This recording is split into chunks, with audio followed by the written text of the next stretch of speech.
भ्रष्टाचार भाजपा करवा रही है, देश के लोकतंत्र की धज्जियां उड़ा रही है।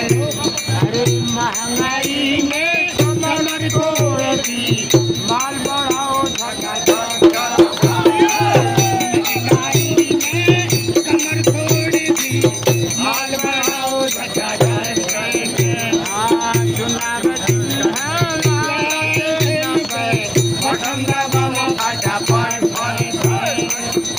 अरे 6 नवंबर को चुनाव होने वाला है, अरे 6 नवंबर को चुनाव होने वाला है, 11 नवंबर को चुनाव होने वाला है।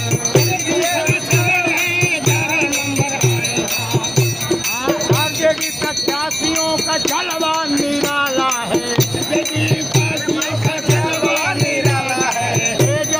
यादव का जलवा निराला है,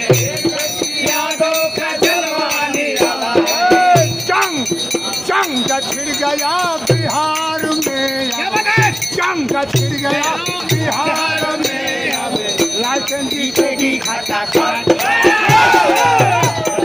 छिड़ गया बिहार में, अब लालचन जीतेगी खाता खाट। एक सवाल है, एक सवाल है, सवाल पैदा हो गया है। सवाल ये है कि लोग कहते हैं कि जीते कोई भी पार्टी सरकार एनडीए बना लेती है, इसका क्या तोड़ है? इसका तोड़ खाली बेईमानी है, चुनाव आयोग तो देख ही रहे हैं। तो कैसे निपटेंगे इससे? बेईमानों से बच के रहना, बेईमानों से बच के रहना, अरे पढ़ना मत धोखे से, पढ़ना मत धोखे से, चुनाव चिन्ह